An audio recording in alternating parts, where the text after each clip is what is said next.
B Care Polytechnic College, Palsanda, Murshidabad.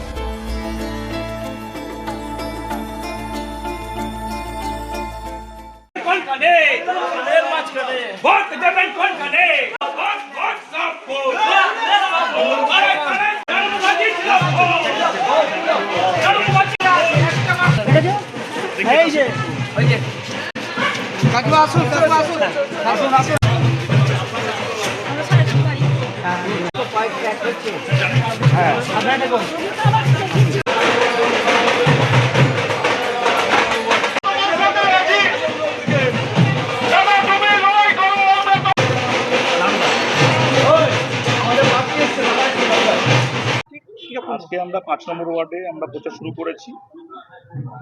এই প্রচারের মধ্যে আমাদের তো সারা বছর ধরে যে কাজগুলো চলছে, কারণ সারা 5 বছর থেকে আমরাই কাজগুলো করেছি। এই জন্য মানুষের কাছে আমাদের আবেদন, রাস্তাঘাট, পানীয় জল, ইলেকট্রিক লাইট থেকে শুরু করে আমরা সরকারি যে পরিষেবা রয়েছে, দুয়ারে সরকারের মধ্যে দিয়ে বিভিন্ন রকম লাইট বিল থেকে শুরু করে লক্ষ্মীর ভাণ্ডার, যুবসাথী, হেলথ কার্ড, নানাবিধ প্রকল্প করেছে। 5-7 বছর থেকে যে কাজটা আমরা করেছি, এখানে না বিজেপি করেছে না কংগ্রেস করেছে, তারা কিন্তু এস্টাবলিশমেন্ট ছিল। অধীর চৌধুরী এখানে তখন এমপি ছিল, মানুষের খোঁজখবরও নেয়নি। এখানে আপনার বিজেপি এমএলএও ছিল, তারাও খোঁজখবর নেয়নি। ওদের কাজ হয়ে দাঁড়িয়েছিল মাইকে মাইকে শুধু আমাদেরকে গালাগালি করা, কিস্তিখামারি করা, অর্থাৎ ওদের কতগুলো ছোট লোককে দিয়ে সামনে এখানে কিস্তি কাস্তা করা, গালাগালি করে, এটা ওদের কাজ হয়ে দাঁড়িয়েছে।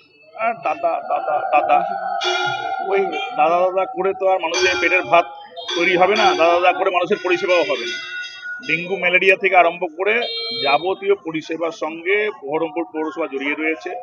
এখানে আমাদের প্রাক্তন কাউন্সিলর সমু ভগত রয়েছে, আমাদের প্রাক্তন কাউন্সিলর ছিল রাজু ঘোষাল রয়েছে, আমাদের এখানকার সব থেকে উল্লেখযোগ্য যিনি রয়েছেন আমাদের এই বহরমপুর শহরে, যার মতো কাউন্সিলর এখনো তো হয়নি, প্রয়াত প্রদীপ নন্দী সাহেব ভাইস চেয়ারম্যান, তার সন্তান রয়েছে, মিষ্টু রয়েছে এখানে। আর আমাদের আরও যেই স্থানীয় যারা এখানকার আছে, আমাদের সবাই যারা সবসময় থাকে, তারা তো রয়েছে। আমরা প্রত্যেকদিন মানুষের সঙ্গে জড়িয়ে রয়েছি। আর ক্লাব, পুজো, নরনারায়ণ সেবা, রক্তদান শিবির, এগুলোর মধ্যে দিয়ে তার তো বেনিফিট আছেই। বি কেয়ার পলিটেকনিক কলেজ, হাজার হাজার ছাত্রের ভরসা। নবাবের জেলার স্বনামখ্যাত পলিটেকনিক কলেজ। সরাসরি ভর্তি চলছে পলিটেকনিকের সমস্ত কোর্সে। যোগ্যতা মাধ্যমিক বা সমতুল। ভোকেশনালের ছাত্রছাত্রীরা দ্বিতীয় বর্ষে সরাসরি ভর্তির সুযোগ পাবেন। কলেজের নিজস্ব হোস্টেল ও যাতায়াতের সুব্যবস্থা রয়েছে। স্কলারশিপের ব্যবস্থা। সিভিল, ইলেকট্রিক্যাল, মেকানিক্যাল সহ সমস্ত রকম কোর্সের ভর্তির সুযোগ নিতে আজই যোগাযোগ করুন। মুর্শিদাবাদের সদর শহরের একদম পাশে B Care Polytechnic College, Palsanda, Murshidabad.